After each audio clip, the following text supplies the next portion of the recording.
Para ibu dan bapak, para suster, bruder, frater, rekan-rekan imam, kaum muda, remaja, dan anak-anak yang terkasih dalam Kristus.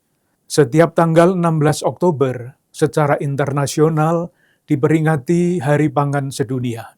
Kita, umat Katolik di Keuskupan Agung Jakarta, memperingati Hari Pangan Sedunia pada hari Minggu yang paling dekat dengan peringatan Hari Pangan Sedunia itu sambil merayakan misteri penebusan Allah dalam perayaan Ekaristi dan menimba inspirasi sabda Tuhan yang kita dengarkan. Pada tahun ini, Komisi Pengembangan Sosial Ekonomi Konferensi Wali Gereja Indonesia mengambil tema Hak Atas Pangan untuk kehidupan dan masa depan yang lebih baik. Sementara itu, melanjutkan tema Hari Pangan Sedunia tahun-tahun sebelumnya, tema Hari Pangan Sedunia Keuskupan Agung Jakarta tahun ini adalah konsumsi pangan Nusantara untuk Indonesia sehat. Melalui tema ini, kita diajak untuk mensyukuri anugerah Tuhan akan keanekaragaman sumber pangan sehat yang dapat dihasilkan di bumi Nusantara yang kita cintai. Saudari-saudaraku yang terkasih, melalui bacaan Injil hari ini, Tuhan Yesus menyampaikan perumpamaan kepada murid-muridnya untuk tidak jemu-jemu berdoa. Di hadapan hakim yang tidak takut akan Allah dan tidak menghormati siapapun, seorang janda selalu datang kepadanya meminta agar dia mau membela hak-haknya. Karena janda tersebut menyusahkannya, maka hakim membelanya. Hari Pangan Sedunia yang kita peringati setiap tahun adalah salah satu bentuk doa dan seruan yang tak henti-hentinya kita lakukan, agar kita menghormati dan menghargai pangan sebagai anugerah Allah bagi kita. Sementara itu, menghormati pangan sebagai anugerah Allah bagi kita adalah salah satu bentuk perbuatan baik yang diperlengkapkan Allah bagi kita sebagai orang-orang kepunyaan Allah. Saudari-saudaraku yang terkasih, apa yang kita makan sehari-hari berdampak tidak hanya pada kesehatan, tetapi juga berkontribusi baik positif maupun negatif pada relasi kita dengan Allah, dengan diri kita sendiri, dengan sesama manusia, dan alam ciptaan. Relasi yang benar dengan Allah antara lain tercermin dalam keyakinan akan ketergantungan kita pada anugerah makanan dari Allah. Kitab suci menceritakan bahwa umat beriman memuji Allah karena Dia telah menyediakan makanan bagi umatnya. Allah menyediakan mana bagi umatnya yang mengembara di padang gurun. Yesus mengadakan mukjizat pergandaan roti bagi orang-orang yang mengikutinya. Rasul Paulus menggambarkan Allah sebagai yang menurunkan hujan dari langit dan dengan memberkati musim-musim subur bagi kamu. Ia memuaskan hatimu dengan makanan dan kegembiraan.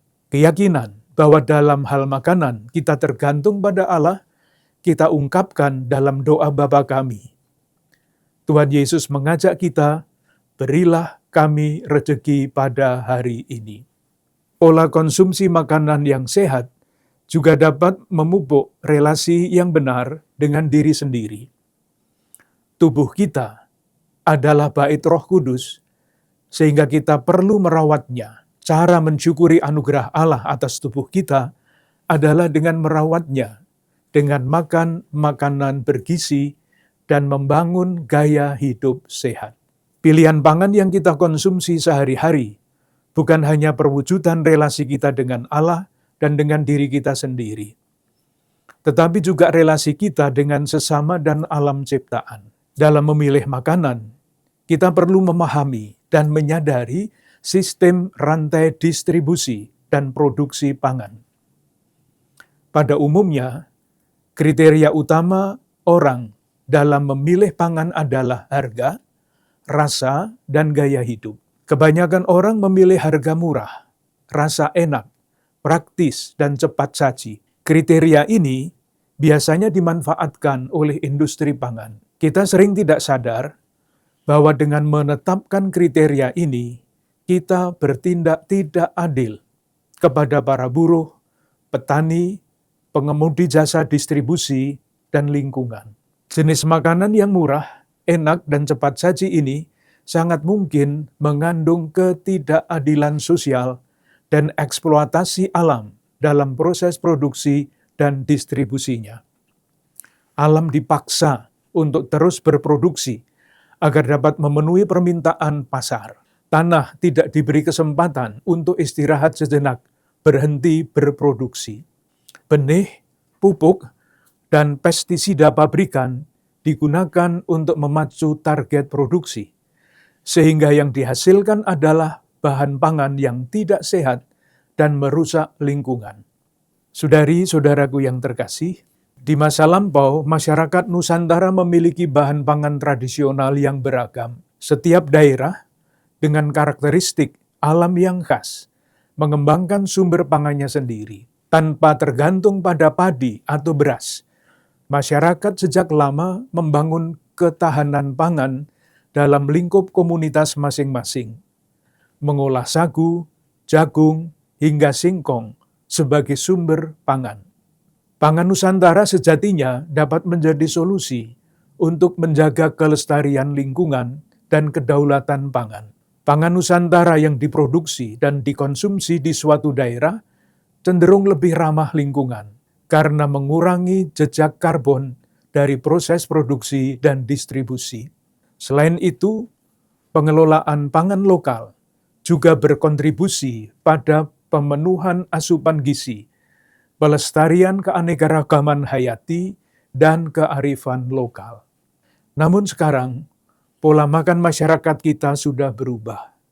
Badan Pangan Dunia menyatakan bahwa pola konsumsi pangan di Indonesia tergolong tidak sehat. Asupan karbohidrat tinggi, sedangkan asupan protein dan vitamin rendah. Pemasaran dan konsumsi pangan ultraproses, seperti makanan instan dan minuman berpemanis gula lebih banyak diminati dan berkontribusi pada pergeseran pola konsumsi pangan masyarakat Indonesia yang semakin menjauh dari pangan lokal sehat yang ada di Nusantara. Pola makan seperti ini dapat berdampak pada peningkatan berbagai penyakit.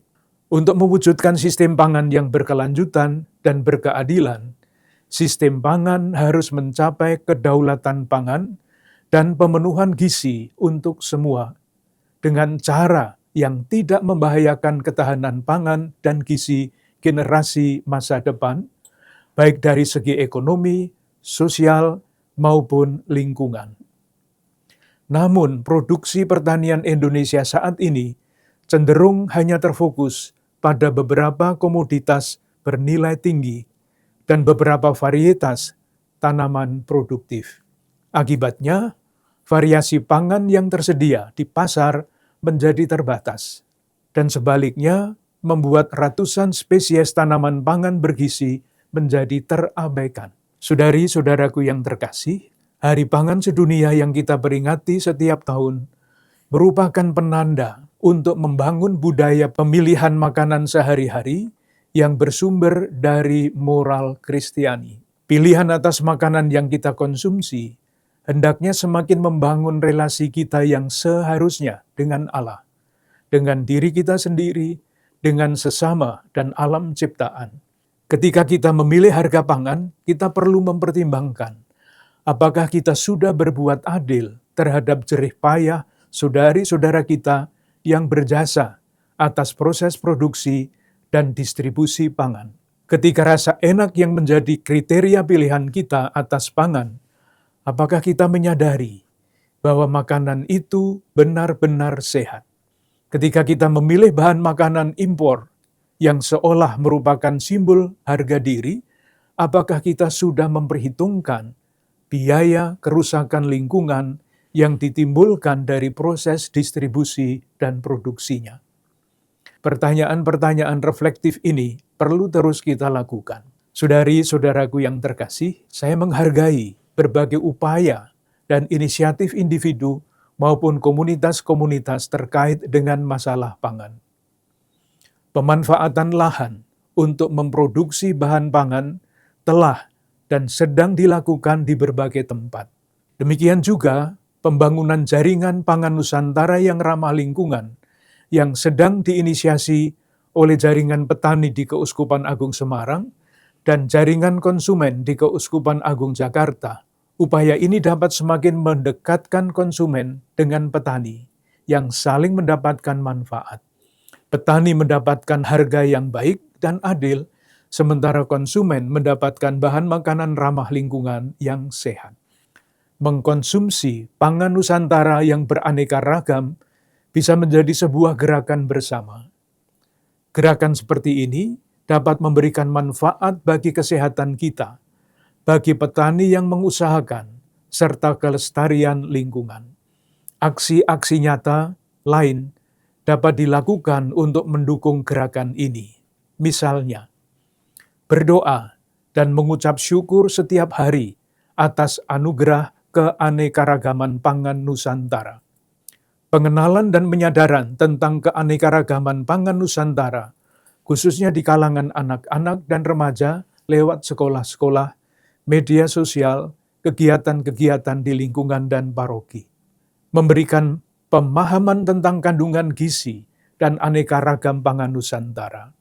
Mengadakan pembiasaan menyajikan pangan Nusantara, baik dalam keluarga maupun dalam pertemuan-pertemuan umat di lingkungan, paroki, dan komunitas kategorial, serta kegiatan-kegiatan lainnya sesuai dengan keadaan dan kebutuhan masing-masing. Akhirnya, bersama-sama dengan para imam dan semua pelayan umat, saya ingin mengucapkan terima kasih kepada para ibu dan bapak, suster, bruder, frater, kaum muda, remaja, dan anak-anak sekalian, yang dengan peran berbeda-beda telah ikut mengemban tanggung jawab dalam mempromosikan pangan Nusantara ramah lingkungan demi terciptanya masyarakat Indonesia yang lebih sehat. Semoga kita, umat Keuskupan Agung Jakarta, terus berjalan bersama dengan semangat semakin mengasihi, semakin peduli, dan semakin bersaksi, serta tidak lelah mencari jalan-jalan baru